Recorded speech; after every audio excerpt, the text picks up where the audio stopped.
Είναι απαράδεκτη εικόνα από τον Έλληνα Πρωθυπουργό ξεκάθαρα.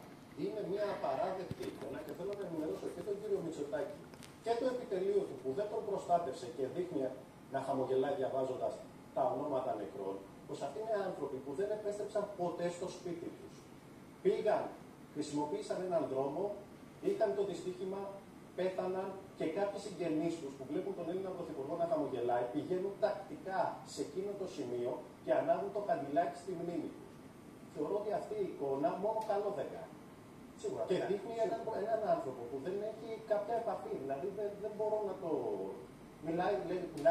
Λέει τα ονόματα των νεκρών και γελάει. Πραγματικά και εγώ δεν μπορώ να καταλάβω. Κοιτάζει δεξιά, αριστερά, τον Μιλίτη Νικολίτσα, τον μικρό Δημήτρη. Αυτά είναι παιδιά που θα έπρεπε να ζήσουν τη ζωή τους.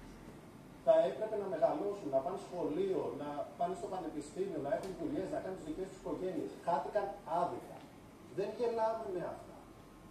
Πρέπει να τους συγγενείς των ανθρώπων δεν τους σκέφτεται. Ακριβώς, διότι δεν είναι μόνο οι άνθρωποι που χάθηκαν. Είναι και τα σπίτια που έκλεισαν. Οι άνθρωποι που έμειναν πίσω. Οι συγγενείς, οι φίλοι, οι οποίοι πραγματικά αυτό που λες πηγαίνουν και ανάβουν ένα κερί στη μνήμη αυτών των ανθρώπων. Και επειδή έχει τυχαίνει αυτόν τον δρόμο. Εμείς στο ρεπορτάζ, Βασίλη, όλα αυτά τα χρόνια στον δρόμο, το πιο δύσκολο πράγμα που έχουμε να κάνουμε δεν είναι ούτε που κινδυνεύουμε εμείς στις φωτιές ή τα παιδιά που είναι έξω, όπως τώρα ο Γάπητος, τα Γκάλες κτλ. Είναι όταν πρέπει να συναντήσουμε τους συγγενείς των θυμάτων. Ακριβώς. Και πρέπει να σου πω ότι. Γιατί υπάρχει το θύμα που έχει επέτρεψε, μου έχει τύχει αυτόν τον δρόμο να τον ξέρω πολύ καλά.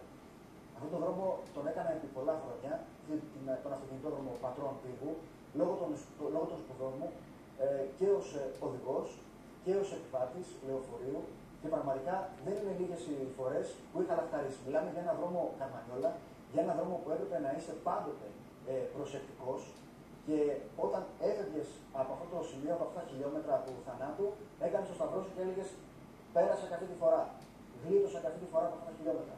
Και πρέπει να σου πω ότι αυτός ο δρόμος ανά λίγα, όχι χιλιόμετρα, αλλά ανά λίγα εκατοντάδες μέτρα έχει αυτά τα εικονοστάσια, αυτά τα εκκλησάκια. Τα κατηλάκια, τα που πάνε συγγενείς και ανάβουν, βάζουν τη φωτογραφία, βάζουν το λαδάκι στο ποτήρι και ανάβουν το κατηλάκι στη μνήμη αυτό που χάθηκαν. Πάντως και εδώ δείχνει ο Πρωθυπουργός, ο Κυριάκος Μητσοτάκης, ότι δεν έχει καμία ενσυναίσθηση. Ότι δεν καταλαβαίνει πού βρίσκεται και τι λέει.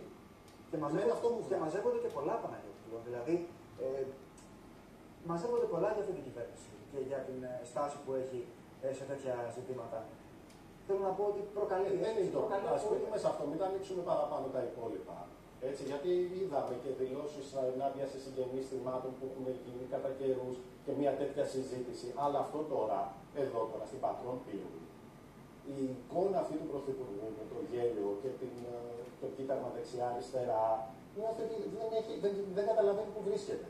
Και λέω και στον ίδιο και στο επιτελείο του, που προφανώς θα το είδαν αυτό το πράγμα. Πού βρίσκεται, Παναγιώτη, πού βρίσκεται, μεταξύ κομματικών στελεχών βρίσκεται, σε μια εκδήλωση, σε μια φιέστα που στήθηκε εκεί, μεταξύ ανθρώπων που είναι στο ίδιο κόμμα. Και ξέρετε, να σας πω κάτι για την ιδεολογία των κομμάτων. Αυτοί οι άνθρωποι θα έπρεπε να πούνε τελικά στον Κυριάκο Μητσοτάκη πού βρίσκεται και τι συμβαίνει και έχει συμβεί σε αυτόν τον δρόμο. Και όχι το είπε ήταν στο χέρι από το λένε όλα καλά, ότι δεν ήταν η εικόνα αυτή σωστή. Όταν δείχνει θα πω παλιά κουβέντα, αλλά θα το πω. Πρέπει να σεβόμαστε τους νεκρούς και τους συγγενείς των θυμάτων. Εγώ δεν βλέπω κάποια μορφή σεβασμού. Έτσι. Δεν θα διαφωνήσω. Και όλα αυτά τα στελέχη που είναι εκεί, γιατί ξαναλέω από κομματικούς περιστοιχίζεται εκεί τώρα ο κ. Μητσοτάκης αυτή την εκδήλωση, δεν προσφέρουν καλή υπηρεσία με το να του φύγουν το χέρι και να του λένε όλα καλά. Κάποιος πρέπει να του πει ότι αυτή δεν ήταν καλή εικόνα, ήταν απαράδεκτη εικόνα. Τέλος. Μάλιστα.